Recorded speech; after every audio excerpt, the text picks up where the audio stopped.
Entonces la sesión que nosotros vamos a compartir ahora lleva por título el método diagnóstico.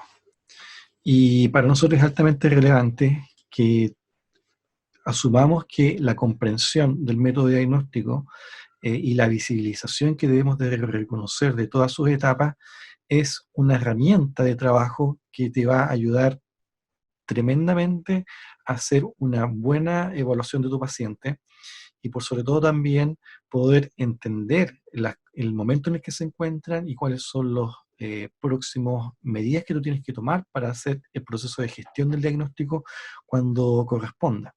Entonces, el método diagnóstico en sí corresponde a un conjunto de pasos, a una serie secuenciada de pasos que te van a permitir, que te van a permitir a ti construir un diagnóstico. Esta secuencia es ordenada, son pasos que están bien definidos, bien estructurados y que nosotros debemos tener claro en qué consiste estas etapas y a su vez tener claro cómo se inicia y cómo se resuelve. Y a su vez entender y visibilizar las veces en que tenemos que volver atrás al método para que podamos entonces tener una mejor aproximación al diagnóstico. Este método, esta secuencia de pasos, tiene por finalidad generar una sistematización a través del cual nosotros podamos poder llegar a plantear un diagnóstico a nuestro paciente. Eh, nosotros vamos a tener trastornos de diferentes aspectos, en diferentes localizaciones, trastornos que pueden ser muy parecidos uno con otro, ya sea porque comparten sitio anatómico o porque el aspecto clínico puede ser muy similar. Entonces, el diagnóstico es jugar a un memorice, a decir, esto es un absceso palatino, esto es un tumor de glándula salival, esto es glositis rheumatoidal media, esto es un líquen plano. No. El diagnóstico no es jugar un memorice, no es asociar imágenes a un diagnóstico. El método diagnóstico tiene por finalidad estas situaciones clínicas, vincularlas a una historia, vincularlos a antecedentes, saber qué exámenes pedir para hacer la validación de esta presunción diagnóstica y que todos ellos nos van a permitir, en definitiva, entregar la orientación terapéutica que necesita nuestro paciente. Entonces, las secuencias del método son básicamente estos 5 pasos. La primera, que corresponde a la pesquisa de antecedentes. La segunda, que corresponde al examen físico. La tercera, la hipótesis diagnóstica. Cuarto, los exámenes complementarios. Y quinto punto, el diagnóstico puramente tal. Esto corresponde a la secuencia. Esto corresponde a la sistematización de la forma en la cual los profesionales de salud manejamos para poder hacer un diagnóstico. Y por ello es condición obligatoria que todos sepamos no solamente entenderla, sino que dominarla, porque esta va a ser la ruta que nos va a permitir llegar al diagnóstico. Y cuando tenemos claridad de eso, vamos a poder dar la correcta orientación al tratamiento. Si nosotros nos equivocamos en el diagnóstico, el tratamiento que demos no va a funcionar, o va a tener problemas, o no va a contribuir a recuperar la condición de salud del paciente. Entonces, diagnósticos fallidos o diagnósticos equivocados nos obligan a volver de nuevo a la secuencia de antecedentes, volver a examinar, volver a replantearse la hipótesis, volver a ver exámenes con la idea entonces de ahí llegar, si es necesario, a tener que replantearnos el diagnóstico y construir un diagnóstico para que así podamos entregar las orientaciones suficientes para nuestro manejo terapéutico. Este método diagnóstico no está en función del tipo de lesión. Es independiente del tipo de trastorno, es independiente del comportamiento biológico, es absolutamente independiente de la edad, si es recién nacido, si no ha nacido. Toda esta situación son aspectos que uno debe de empezar a interpretar y manejar para poder entonces llegar a nuestro objetivo diagnóstico. Recordemos que hay solamente 2 profesiones que tienen las facultades y la responsabilidad ciudadana de emitir diagnósticos, solamente 2, los médicos y los dentistas. Entonces, hay una responsabilidad que ha entregado toda la comunidad ciudadana para que seas tú el que construya un diagnóstico, nadie más. Entonces debemos sentir una profunda responsabilidad con este deber de emitir un diagnóstico cada vez que nosotros lo requiramos.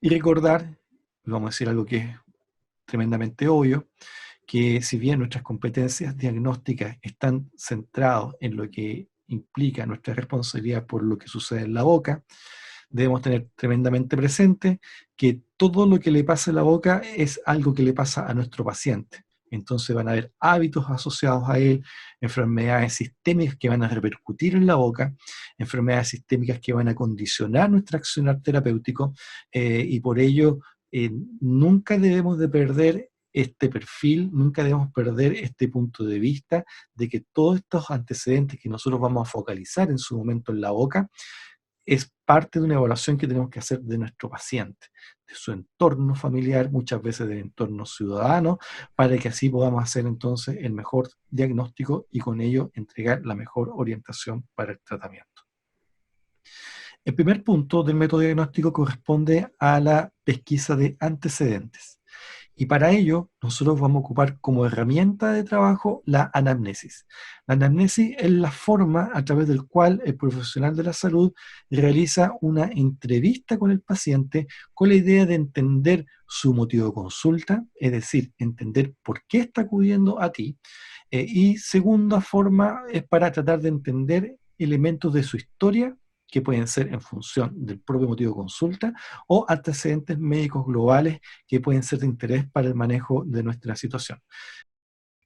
A través de la anamnesis vamos a poder nosotros recoger el motivo de consulta. Es decir, la primera vez que llega el paciente, lo primero que tenemos que tratar de visibilizar es ver, bueno, ¿por qué está acá? ¿Por qué vino a este servicio profesional? ¿Qué necesita que yo haga con usted? Y ahí el paciente va a explicar por qué llegó. Si fuera médico diría, me duele la cabeza, me duele el estómago, me duele las piernas, me torcí algo, me fracturé.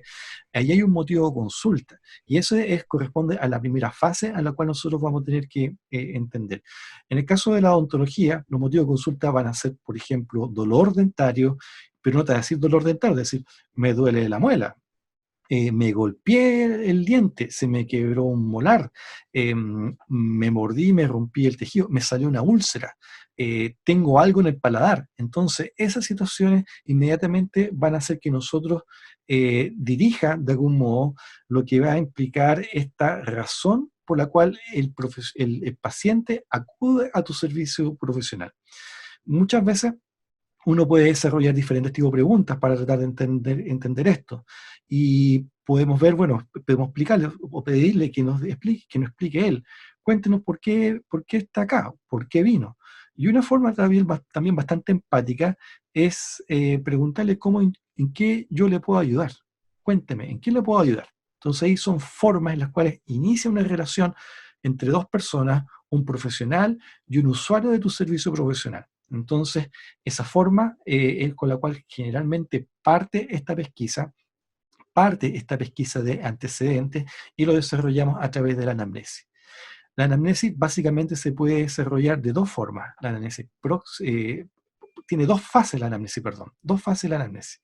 La anamnesis próxima, que es la que va a estar girando todo en torno al motivo de consulta, y la anamnesis remota, que se refiere a todos estos antecedentes personales y médicos que el paciente puede traer en su historia. Entonces, si yo digo, el paciente me dice, se me quebró la muela, en la anamnesis próxima tú vas a decir, bueno, ¿y qué estaba haciendo cuando se le quebró? No, en realidad está abriendo una botella con los dientes. Entonces ahí tú empiezas a precisar que no solamente hay una fractura dentaria, sino que hay un mal hábito que hay que corregir y que también, aunque parezca obvio, hay que instruir al paciente que los dientes no son para abrir botellas. Ni tampoco para cortar hilo, ni para cortar scotch, ni cosas de ese tipo, de ese nivel de severidad traumática. Entonces, eso corresponde a lo que podrían ser los elementos de la anamnesis próxima. Bueno, y le duele, le ha dolido, le duele en este momento, y el paciente te va a responder sí o no. Puede comer normalmente. Entonces, todos estos aspectos de la anamnesis que giran en torno al motivo de consulta, nosotros le decimos anamnesis próxima. Hay una segunda parte que corresponde a la anamnesis remota, donde nosotros preguntamos en función de antecedentes médicos que el paciente puede traer. Entonces, a uno le va a interesar si tiene alguna enfermedad de base, si está tomando algún medicamento, si fuma, y todos estos elementos que ya superan el motivo de consulta, son antecedentes que uno también debe de pesquisar y que debe de reunir, y todo esto tiene que irlo registrando. Un paréntesis, el elemento de registro, el instrumento de registro de toda esta información es la ficha clínica. Entonces, las primeras páginas de las fichas clínicas son antecedentes, pesquisa de antecedentes, motivo de consulta, patocronia, antecedentes médicos de salud familiar, antecedentes médicos de salud personal, si tiene algún hábito asociado, entonces, etcétera, etcétera, etcétera. Todo eso que puede resultar desde una pesquisa de la entrevista es lo que nosotros lo desarrollamos a través de la anamnesis y corresponde a este primer punto, que es la pesquisa de antecedentes. Nuevamente, destacar la importancia de entender el motivo de consulta. Nuestra forma de darle solución al problema de nuestro paciente es a través de resolverle su motivo de consulta. Si se le quebró el diente, tengo que diagnosticar y entregar la orientación para resolver eso. Pero van a haber condicionantes que van a salir en torno a los antecedentes que él trae, si fuma o no, por dar algún ejemplo, si está tomando algún medicamento, si tiene algún medicamento, por ejemplo, que interfiere con la coagulación, se ocupa marcapaso. Todo eso va a condicionar mi operar. Es distinto el manejo que yo hago de un paciente que tiene un fármaco anticoagulante a un paciente que no requiere de un fármaco anticoagulante. Es muy distinto el manejo terapéutico que voy a hacer un paciente que tiene una gastritis versus otro que no tiene gastritis. Entonces, esos antecedentes de gastritis, de marcapaso, de tomar un anticoagulante, eso lo vamos a pesquisar en esta fase, en la pesquisa de antecedentes, en la anamnesis remota. Y esto van a de algún modo condicionar o readecuar nuestro plan terapéutico una vez que tengamos el diagnóstico ya planteado. ¿Ok? Entonces, estas dos fases son muy importantes dentro de la anamnesis. ¿Qué pasa si el paciente está trasplantado? ¿Qué pasa si el paciente toma corticoides de manera permanente? ¿Qué pasa si está embarazada? Entonces, todas esas situaciones van a condicionar nuestro próximo accionar para el tratamiento que vamos a desarrollar. La anamnesis básicamente se puede desarrollar de dos formas, de manera activa o pasiva. Pasiva es cuando le dejamos que el paciente relate todo. Entonces, cuénteme en qué lo puedo ayudar, y el paciente te comenta, comenta, comenta, comenta, comenta, y a lo mejor ese punto puede ser suficiente. Sin embargo, la mayoría de las veces no va a ser suficiente ese relato que hace el paciente. De hecho, en muy pocas ocasiones un paciente entrega de manera pasiva los antecedentes que uno requiere. Muy pocas veces. La gran mayoría, el paciente va a decir, me duele o me pasó esto otro, y no te dice nada más. Entonces uno tiene que desarrollar ahí una anamnesis activa, dirigir la entrevista. ¿Y cuánto tiempo te dolió? ¿Tienes dolor en este momento? ¿Pudiste dormir? ¿Tomaste algún medicamento para resolver esa fase dolorosa? ¿Te había pasado esto antes? Entonces, esas son formas activas en las cuales estamos manejando la anamnesis. Entonces, nuevamente, hay una anamnesis próxima, que es la que gira en torno a motivo de consulta, y una anamnesis remota que corresponde a toda esta pesquisa de antecedentes, principalmente de salud general y familiar. Y esta anamnesis la podemos desarrollar de manera pasiva, dejando que el paciente hable solito y cuente todo, que como digo, eso muy pocas veces va a ser suficiente, muy pocas veces, y la forma activa que vamos a requerir de un apoyo, de un cuestionario que nosotros tenemos que ir aplicando. Obviamente, ese cuestionario prehecho que nosotros vamos a tener eh, va a fortalecerse en la medida que nosotros entendamos de qué nos está hablando. Las preguntas nos van a permitir dirigir, reconocer el comportamiento. Si estamos hablando de un cuadro agudo, si es de un cuadro crónico, si la historia es coherente con un proceso neoplásico, si es coherente con un proceso infeccioso, si es coherente con una historia de múltiples traumas. Eso, obviamente, nuestra capacidad profesional es lo que nos va a permitir dirigir la entrevista, ¿ya? Por eso partimos con los comportamientos biológicos. Esa fue la razón por qué destinamos 2 sesiones a desarrollar esa fase. El segundo elemento que viene a continuación del método diagnóstico corresponde al examen físico. Y el examen físico se refiere a todo lo que nosotros podemos observar, es decir, todo lo que podemos mirar, tocar, palpar, en ocasiones hasta oler. todo lo que nosotros podamos describir cuando ponemos a disposición del examen nuestros sentidos. A veces escuchar. Entonces, todo eso corresponde a la rutina del examen físico. Básicamente se describen dos momentos del examen físico, el examen físico general y el particular. El general corresponde a esta evaluación total que hacemos del paciente, el cómo camina, si es macizo, si es delgado, si es muy delgado, si es muy pálido, si tiene alguna condición en la piel que llame la atención. Todo eso corresponde a los elementos del examen físico general y que nuevamente esto va a resultar de lo que nosotros podamos observar. Una cosa es lo que el paciente relata, otra cosa es lo que nosotros estamos viendo. Entonces el examen físico viene a continuación de la pesquisa de antecedentes y es lo que empezamos a desarrollar. El examen físico particular está en función básicamente de las especialidades. Nosotros como especialistas de la boca nos preocupamos principalmente de la cavidad bucal, de la región perioral y también de la región cervical. Nosotros evaluamos cuello, evaluamos piel también de la zona peribucal y principalmente de la boca. El examen físico particular, en el caso nuestro, también incluye dientes, cada uno de los dientes, cada una de las superficies dentarias, también implica encía, mucosa, músculo de la lengua, pared interna de la boca y todos estos elementos que componen en sí a la cavidad bucal. Entonces, el examen físico general es la evaluación total del paciente, cómo camina, cómo alguna cosa que le puede faltar, un brazo, por ejemplo, si tiene una amputación, y el examen físico particular es todo lo que gira en torno a nuestra área de especialidad. En el caso de un oftalmólogo será el globo ocular, serán los párpados, supongo yo. En el caso de otro profesional, estará en función de ello. Un ginecólogo, bien sabemos todo lo que implica el aparato genital femenino. Entonces, ese físico particular generalmente está de algún modo repartido en función de las especialidades. Eh, Cuando uno sistematiza el examen físico, nos daremos cuenta que existe la tentación de solo ver el motivo de consulta y responder al motivo de consulta en función de lo que vimos. Y eso no está mal, pero sería incompleto. Si un paciente dice, me quebré un diente, y omita todo lo otro antecedente, yo omito el examen y ve el diente quebrado, eso está bien, pero está muy, muy, muy incompleto y lejano de lo que sería esperar de un accionar profesional.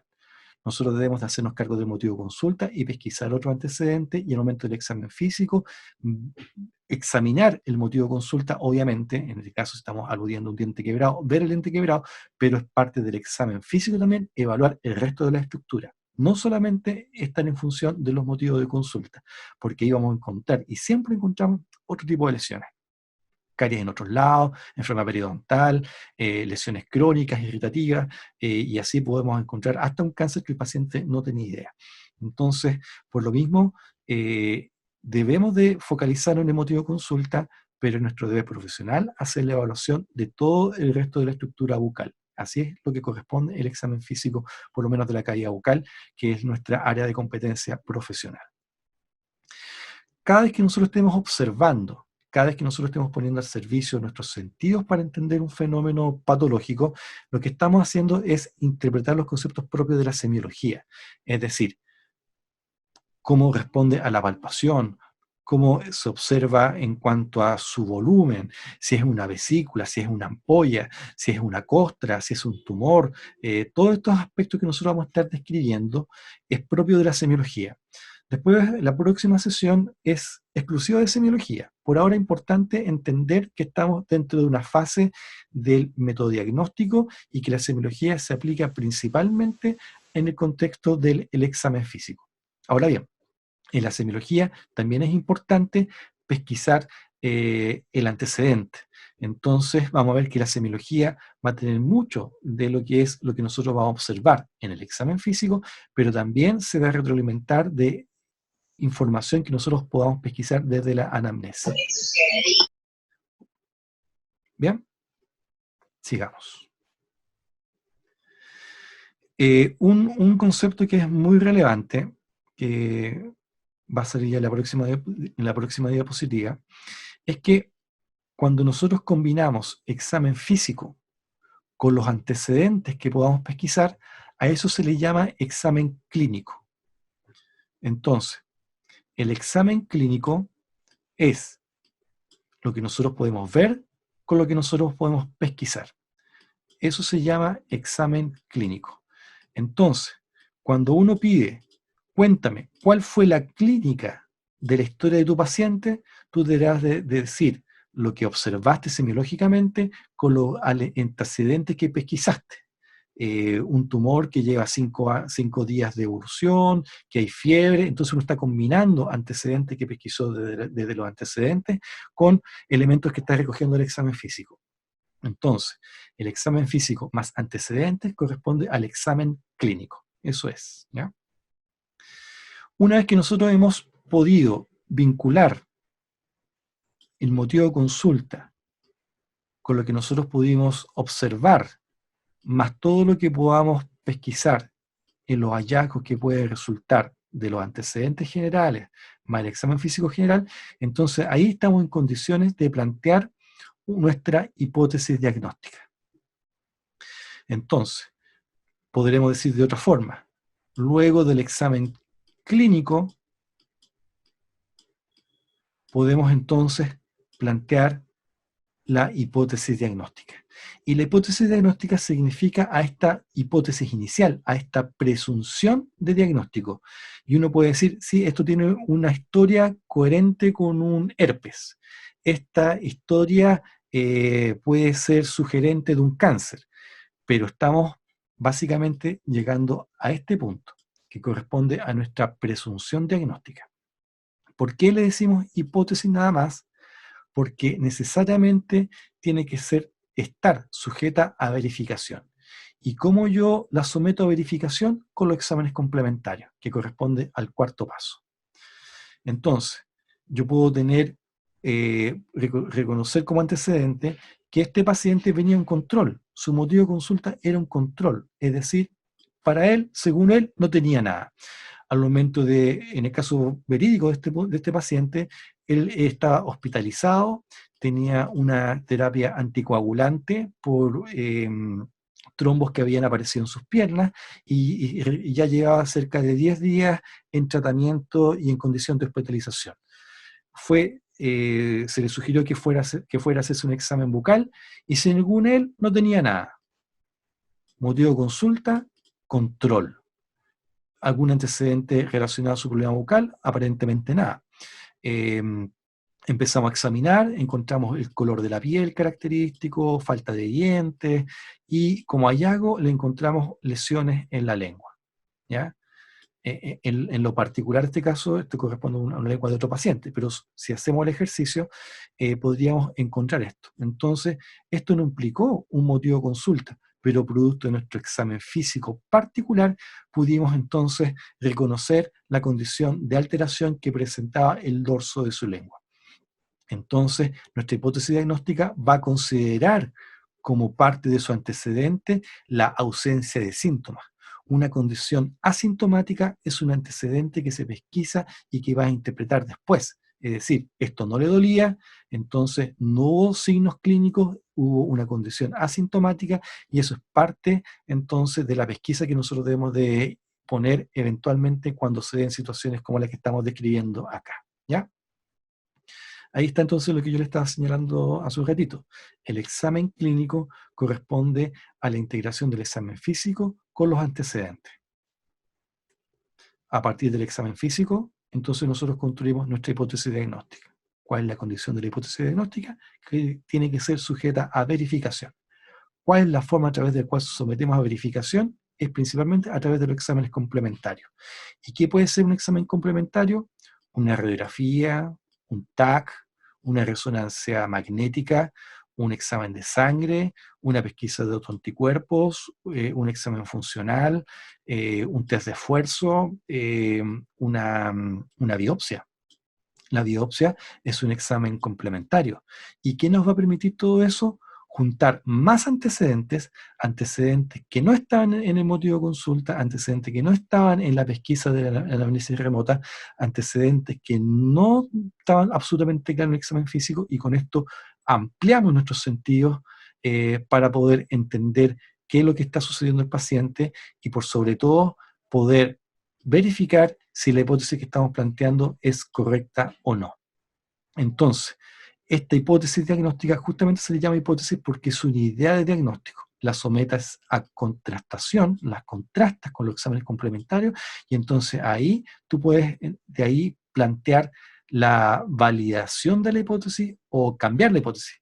Y a partir de esos antecedentes que te están recordando los exámenes, tú vas a poder decir efectivamente sí, era lo que yo pensaba, era la sospecha que nosotros teníamos inicialmente y fue validado por el examen imaginológico, por los exámenes de sangre que hicimos y por la biopsia, y todo eso nos permitió validar. Es decir, esa lesión que no le dolía, que llevaba 2 meses de evolución, que usted le encontraba rara y que lo podemos asociar a que usted fumaba dos cajetillas de cigarrillo al día y que en el examen físico la encontramos dura la palpación, ulcerada y que nos hizo pensar en una hipótesis, efectivamente los exámenes imaginológicos, serológicos y biopsia nos ayudaron a validar esa hipótesis diagnóstica. Entonces el diagnóstico resulta luego de la interpretación de todas estas etapas de manera secuenciada, ordenada y bien interpretadas. Entonces así planteamos un diagnóstico.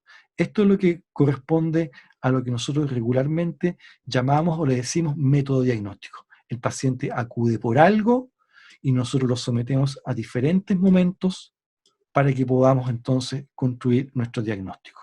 Si nosotros tomamos como referencia lo que sucede con el COVID, eh, básicamente podemos reconocer muchas cosas.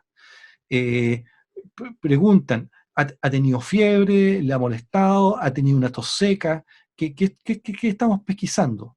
Primero, si el mismo paciente reconoce esa información, y si no la ha pesquisado, le preguntan, dirigen la anamnesis. Si el paciente va respondiendo de manera positiva y le agregamos que fui a China hace un mes o vengo llegando de China, son antecedentes que son relevantes para ese motivo de consulta.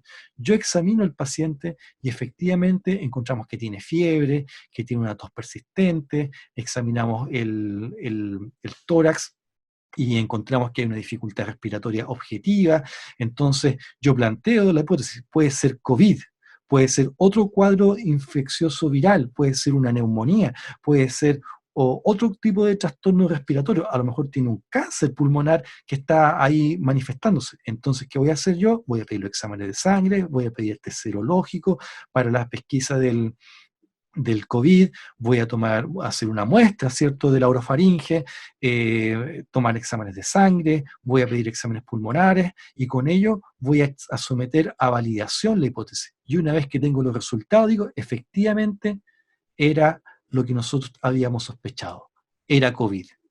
O decir, efectivamente era una de las hipótesis. Recuerden que en el ejercicio, este mismo ejercicio puse varias hipótesis. Puede ser el COVID-19, puede ser una infección pulmonar crónica o puede ser un cáncer pulmonar. Y justamente estos exámenes me ayudaron a discriminar. Algunos exámenes eran para validar uno, otros exámenes eran para validar otro. Y al final, de las 3 hipótesis, resultó ser una. No era COVID, pues, era cáncer pulmonar. Entonces, eso es la razón por la cual uno plantea a veces más de una hipótesis y por eso a veces uno indica más de un examen, justamente para poder validar la hipótesis y llegar así al diagnóstico correcto. Supongamos que era cáncer pulmonar y lo traté yo como COVID. Obviamente, el tratamiento del COVID no va a funcionar, no va a solucionar el problema del cáncer pulmonar y por ende vamos a tener un manejo terapéutico equivocado porque el diagnóstico no fue equivocado. Ahora bien, el cáncer pulmonar va a dar la misma clínica que una infección viral, no. ¿Por qué? Porque son comportamientos biológicos distintos. No va a haber una clínica aguda con sintomatología, síndrome gripal, signos de virosis, toda una clínica coherente. Por eso tenemos que saber, por eso tenemos que entender lo que estamos abordando, tenemos que reconocer cuál es el comportamiento, reconocer de qué se trata lo que estamos investigando para poder dirigir mejor la análisis, para poder pedir los exámenes que sean pertinentes y con ello entonces poder tener una mejor aproximación a nuestro diagnóstico. ¿Se entiende? Estas son las etapas del método y no se trata de intuir, no es un memorice, no es porque apareció un motivo de consulta, el diagnóstico es esto. Si usted tiene esa capacidad, significa que se omitió varias etapas y que se saltó un montón de etapas. Y eso obviamente sería incompleto, sería poco profesional y por ende tenemos que completar con las etapas que corresponden. Si tú ya tienes, a partir del motivo de consulta y desde el escritorio, ya entiendes bastante bien, tú igual vas pasando por las diferentes fases y vas corroborando y fortaleciendo esa primera impresión que te dio desde la entrevista. Hace una presunción diagnóstica, eventualmente pedirás los exámenes y nuevamente estarás fortaleciendo ese motivo, esa idea que te vino ya desde la entrevista.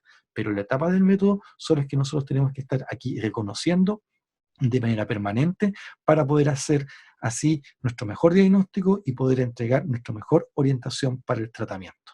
¿Ya? Recordemos que el paciente viene a que le entregue uno el diagnóstico. El paciente no tiene por qué saber las etapas del método. Algunos más entrenados sabrán que uno tiene que examinar. Algunos más entrenados sabrán que tendrán que pedir un motivo de consulta, pero eso no es obligación del paciente, es nuestro deber profesional pasearnos por la etapa del método. Pero vamos a tener pacientes que van a ser críticos, pacientes que van a decir, yo apenas le dije algo y al tiro me dio el diagnóstico.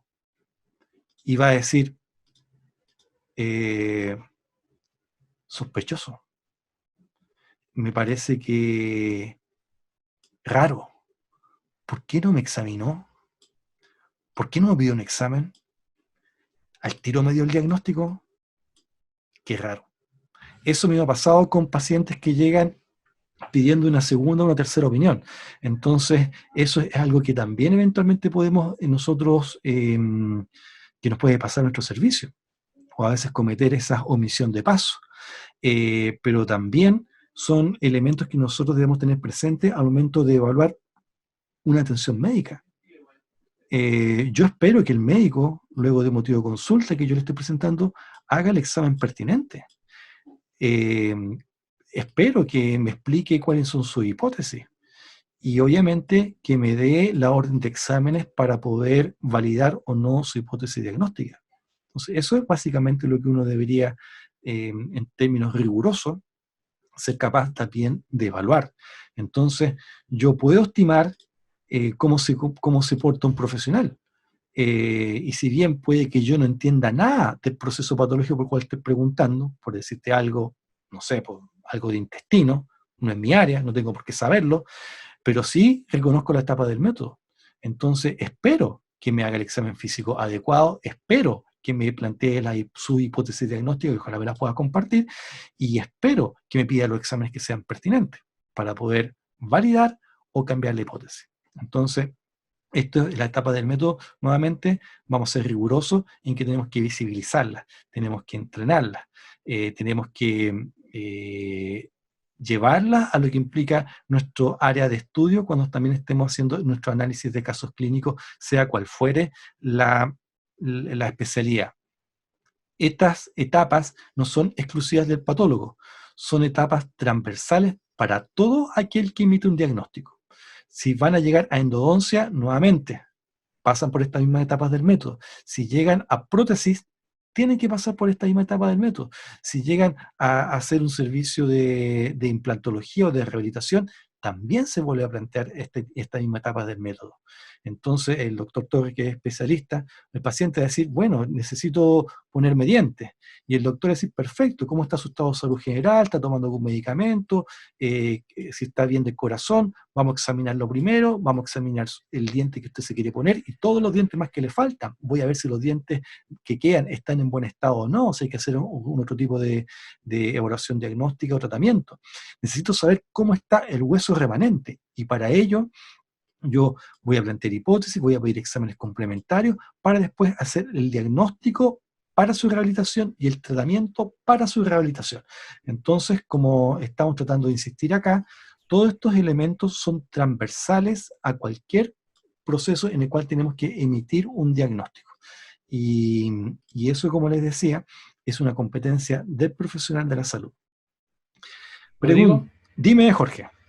te puedo hacer una que en realidad es como una cosa de clase un poco más ética que Sí, técnica. sí, bien, bien, Tú bien. decías muy bien, como decía, claro, la parte de implantología, que es la que yo ejerzo, era un 99,9%. Tuve un paciente hace un par de semanas atrás que llegó, ustedes van a ir viendo después más adelante, el doctor solamente también les va a decir la parte de semiología, lo que es un apiñamiento, en el fondo es una agrupación de los dientes, en este caso la puntual en el sector anterior, superior. Entonces había pasado por varios colegas que le querían sacar los dientes y poner implantes y quedaba maravillosa. Pero esa no es la solución primera. El doctor dice, si hacemos un buen diagnóstico, lo primero que tendríamos que hacer es si hay otra especialidad que pueda ser más efectiva que la mía. Y Correcto, efectivamente, la ortodoncia era más efectiva que mi implantología. correcto. Si yo fuera un inmoral, un poco ético, claro, para mí un buen negocio, le saco los dientes, le pongo implante, le dejo tiquitaca en 2 meses. Una hora inmediata le dejo en 15 días con dientes. Pero no es la idea, ¿ya? Así que de chiquitito acostumbrarse. ¿Hay otra cosa antes? Según el método diagnóstico que dice, ¿hay algo que yo pueda hacer mejor que lo que yo hago? Eso. Correcto. Bueno, muchas gracias, Jorge. Y efectivamente es lo que también queremos fortalecer con el concepto de orientación para el tratamiento. Cuando nosotros hablamos de orientación para el tratamiento y tomando como la misma referencia de lo que tú dices, si el problema del paciente es un apiñamiento dentario, el diagnóstico es ese, una falta de espacio en el hueso, y eso trae como consecuencia el apiñamiento con ciertas características. Después en ortodoncia van a decirlo mucho mejor y más bonito. El diagnóstico es ese. Entonces, ¿cuál es la orientación que le doy al tratamiento? Y lo que dice el doctor Torres es justamente ese. Tu deber ético es reconocer cuáles son tus limitaciones y cuál es el profesional al que corresponde que vaya. Entonces, el doctor Torres hace el diagnóstico y su orientación para el tratamiento, es decir, sabe lo que usted necesita, es un ortodoncista, pero porque le hizo un diagnóstico correcto. ¿Cuáles son las historias que comenta el doctor Torres? Que no le importa el diagnóstico, se concentran en el tratamiento que pueden hacer ellos. Y eso es el conflicto ético que eventualmente podemos vernos enfrentados nosotros, quizás más seguido de lo que quisiéramos. Preguntas. Y aquí, por favor, opinen en el micrófono. ¿Qué etapa del método diagnóstico estoy yo desarrollando ahí?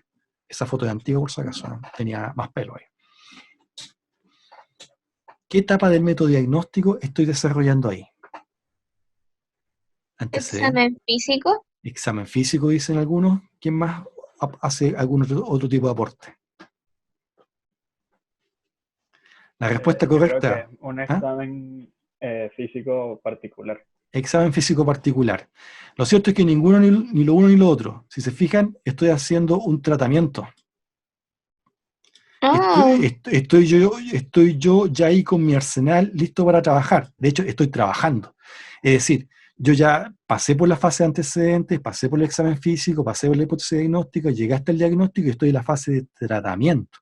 Entonces, esto para que hagamos la distinción. Y muchas veces al odontólogo lo reconoce más por las características de su tratamiento, porque hace tapaduras, porque saca dientes, porque pone implantes, y son signos que te reconocen por las características de tu tratamiento, cuando en realidad está muy bien que nos reconozcan por eso, pero también tienen que reconocerlo por nuestras capacidades diagnósticas. Esa es lo que también la imagen que nosotros debemos de transmitir a nuestros pacientes y a nuestros posibles pacientes. Entonces aquí, por ejemplo, en un escritorio, vemos cómo este profesional está juntando antecedentes. ¿Qué etapa del método estaría viviendo? Podría ser perfectamente la pesquisa de antecedentes. Ese puede ser eventualmente una, una una de las etapas que puede estar eventualmente desarrollando. ¿Por qué no también podría estar entregando la receta de tratamiento? En realidad queda ahí en la neurosa. Supongamos que atendió un motivo de consulta y ya le está haciendo el tratamiento y omitió toda esta fase. No sabemos. Esta foto solamente dice que está entregando una información o registrando en un papel algo. Pero esto es un ejercicio nada más que estamos haciendo. Acá, por ejemplo, el profesional se ve, ha hecho un contacto visual, está hablando ahí con la persona y está juntando antecedentes. Y aquí está la herramienta, el instrumento que nosotros decíamos que ocupamos para juntar toda esta información, y eso corresponde a la ficha clínica. La ficha clínica puede ser de papel, puede estar digitalizada, vamos a encontrar diferentes elementos, pero sea cual fuera el tipo de herramienta que estemos utilizando, debe tener los elementos de los antecedentes, debe tener los elementos de la pesquisa de antecedentes próximos, remotos, registrar lo que tú observaste, si está alterado o no está normal, si está alterado o no, si está normal o no, plantear tu hipótesis diagnóstica, los exámenes que pediste y tu presunción diagnóstica, ¿ya? Y aquí tenemos otra foto también extraída de la web, donde aquí el profesional está juntando antecedentes. Claro, carece de escritorio, pero las etapas las está desarrollando igual. Claro, después uno podría criticar qué hace con guantes y qué le está preguntando para hacer un periodontograma, pero eso ya es un chiste más técnico que ustedes más adelante lo van a poder entender. Pero básicamente aquí hay un fenómeno de entrevista con el paciente. Entonces es muy importante la entrevista, es muy importante conversar, enterarse de ese motivo de consulta, reconocer su condición de salud y después poder permitirnos completar la siguiente etapa del método que van a ser las adecuadas. La mayoría quizás estamos suponiendo aquí están pesquisando antecedentes. Entonces este cuadro de acá de algún modo hace una síntesis de todos los elementos que hemos estado revisando. Y acá nuevamente hemos incorporado con asterisco, que en sí no es una etapa del método, sino que es la consecuencia de haber aplicado el método, que es la orientación para el tratamiento. Entonces, esta orientación para el tratamiento va a implicar darles indicaciones al paciente, entregarle un plan de tratamiento, por ejemplo, tener que hacerse una endodoncia en un diente específico, hacer su tratamiento periodontal, eliminar caries, que reducir el número de cigarros, dejar de fumar, poner una mentonera por un tratamiento ortopédico, etc. Es tan diverso los tipos de tratamientos, pero eso va a resultar siempre del diagnóstico que se le hizo. Eventualmente vamos a tener que entregar prescripciones farmacológicas, que eso también es algo que hacemos regularmente, analgésicos, antibióticos. ¿Y qué pasa si el paciente tiene una alergia al medicamento que tú le querías prescribir? Entonces ahí tú tienes una condicionante. ¿Cómo tú detectaste ese antecedente? Por la anamnesis. Entonces va a dar la prescripción que el paciente necesita. Y las derivaciones, que es lo que apuntaba el doctor Torres hace un ratito. Pero eso nuevamente, la concepción de la derivación va a venir porque tú hiciste un diagnóstico y tu coherencia ética es la que te dice, ok, entonces tiene que verlo este profesional o este otro profesional, o yo lo voy a tratar. Ahí ustedes van a ver en función de sus capacidades y su nivel de madurez profesional que van a ir desarrollando.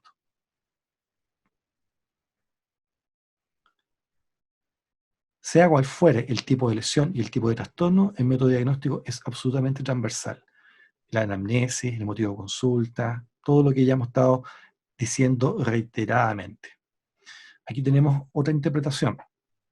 Básicamente, cuando uno examina a un paciente, pesquisa síntomas y signos. Todo eso es lo que nosotros regularmente le decimos semiología. Obviamente le agregamos los antecedentes que podemos pesquisar desde la historia, pero esto es lo que uno regularmente podría decir que observa y ve. Ahora bien, nosotros hemos empezado a hablar de hipersensibilidad, de inmunodeficiencias, algo de infecciones, de trastornos de la inmunidad. Como ven, hay otros cuadros que no hemos hablado, pero toda esta concepción, que son los temas propios de patología general, son los temas propios de nuestro curso, Fundamentos del Diagnóstico, y que también lo van a estar viendo en el curso de Metabolismo Normal y Patológico. Estos son concepciones que nos van a permitir entender entender cómo se desarrollan estos signos y síntomas, por qué tiene fiebre, por qué le duele, por qué se inflama, por qué hay un foco necrótico, por qué le salen bulas, por qué le salen vesículas, y obviamente esto tiene una explicación desde lo que es la comprensión de los mecanismos patogénicos que tienen los diferentes trastornos. Entonces, en los cursos de Fundamentos del Diagnóstico y el curso de Metabolismo Normal y Patológico, en esencia, lo que te están diciendo es, estúdialos, entendámoslos, porque a partir de ellos vamos a poder reconocer los signos y los síntomas. Si tú entiendes bien las características de las infecciones, vas a entender sus signos y sus síntomas. Si tú entiendes bien el proceso de autoinmunidad, vas a entender la lógica de los signos y los síntomas. Y así con cada uno de estos aspectos que estamos describiendo y que corresponden en temas genéricos a los mecanismos patogénicos. Cuando nosotros entendemos el mecanismo patogénico, sabemos qué examen complementario vamos a solicitar. Qué examen de sangre necesitamos, qué autoanticuerpos necesitamos, qué prueba funcional vamos a necesitar. Entonces, de ahí la relevancia de entender y comprender con seriedad estos conceptos que nosotros estamos transmitiendo en estos 2 cursos que estoy tomando yo como referencia, ¿ya? Y aquí tenemos una síntesis nuevamente de los conceptos que hemos ido desarrollando durante esta sesión. Por último, aquí tenemos 3 ejercicios. Situación 1, 2 y 3. En este relato dice 7 meses con úlceras bilaterales en cara interna de mejilla y labios, sugerente de trastorno de la inmunidad. 2 meses con tumor ulcerado en borde lateral de la lengua, sugerente de carcinoma espinocelular. 1 mes con lesiones ulcerocostrosas en ambas comisuras, sugerente de anemia. Si nosotros empezamos a tratar de desagregar esta información en la etapa del método, nos daríamos cuenta que cuando estamos hablando de úlceras, tumor o lesiones, son elementos que resultan del examen físico. Cuando nosotros podemos ponerle tiempo de evolución, son antecedentes que vamos a recoger desde la anamnesis. O sea, si yo solamente estoy viendo, yo no sé cuánto tiempo tiene esa úlcera o cuánto tiempo tiene ese tumor, pero cuando yo pregunto y voy tironeando en esa entrevista con el paciente, aporto con antecedentes que resultan desde la anamnesis. Entonces, es el rol de la pesquisa de antecedentes. Y cuando decimos sugerentes de, es porque tenemos una idea de lo que estamos interpretando y que nos permiten plantear nuestra hipótesis diagnóstica. Entonces, en esos simples relatos estamos reconociendo estas 3 etapas. ¿Qué sería lo que tendría que venir a continuación? Pedir los exámenes complementarios para así poder validar nuestro diagnóstico. ¿Se entiende?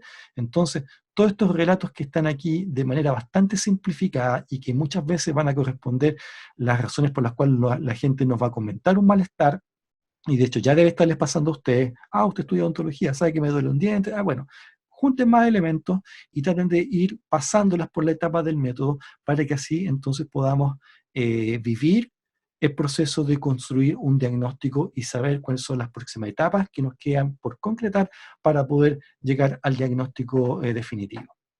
Y con esta idea cerramos. ¿Cuál es el guión de la serie del Dr. House? El guión del Dr. House es el método diagnóstico, así de sencillo.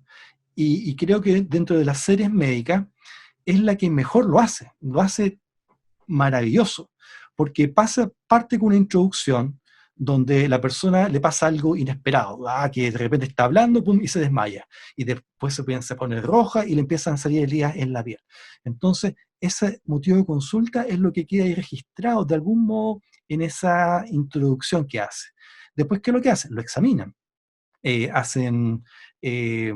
Completan la evaluación, pruebas de cómo está la piel, la mucosa eventualmente, los órganos, y después House se va a una pizarra. Y en la pizarra, ¿qué es lo que anota? El motivo de consulta, todos los antecedentes asociados, lo que observó, y empieza a juntar antecedentes y dice, bueno, entonces yo creo que es esto. Como creo que es esto, manda a un médico a pedir un examen, a otro examen, a otro examen, y empieza a juntar antecedentes. Llega a los resultados de esos exámenes y los vuelve a tirar a la pizarra. Nuevamente hace el repaso del método y una vez que tienen los resultados de los exámenes, hace el diagnóstico. ¿Qué es lo que pasa? Generalmente llega el diagnóstico y como una película, generalmente no funciona. Entonces, algo se nos escapó. ¿Y qué dice a la gente, a su equipo? Vayan a la casa de ellos. ¿Para qué? Para juntar más antecedentes porque hubo algo que no pesquisamos. Volvamos a examinar. Hubo algo que se nos escapó. Y los exámenes complementarios, si bien no validaron el diagnóstico, sí aportaron con otro antecedente. Entonces, entregan nuevos elementos y con ello, entonces, con esta reinterpretación, en los últimos 10 minutos, entrega el diagnóstico y entrega el tratamiento. Y la serie del Dr. House lo hace de manera magistral.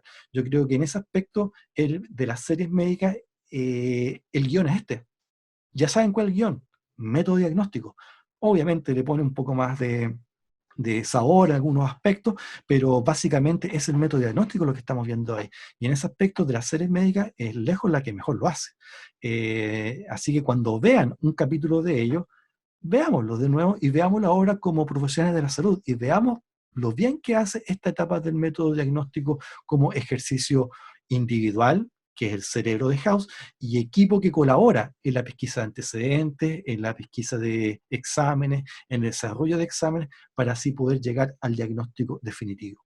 Cuando es el diagnóstico definitivo, entonces tenemos el paciente que se mejora. Y vamos a ver que no se mejora porque House es simpático o porque House es pesado.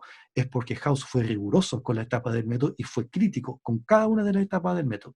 Bueno, es una película, pero como sea, ejemplifica bastante bien lo que implica estas etapas del método y el guión que implícitamente trae consigo. Entonces, cuando vean un capítulo de ello, dense cuenta y vean en qué etapa del método estamos, qué es lo que viene, qué se saltaron, van a tener que volver a esta etapa y así poder llegar al diagnóstico. Entonces, eso me parece a mí que es muy ilustrativo de lo que podríamos entender de las etapas del método diagnóstico. Pero, nuevamente, no hay que hacer una serie de televisión para vivir la etapa del método. Tú en tu rutina debes trabajar esto permanentemente en cada motivo de consulta y ahí tú verás los exámenes que van a ser pertinentes, la evaluación que tú vas a estar haciendo y en algún momento quizás podrás cuestionar si es necesario o no contar con un examen.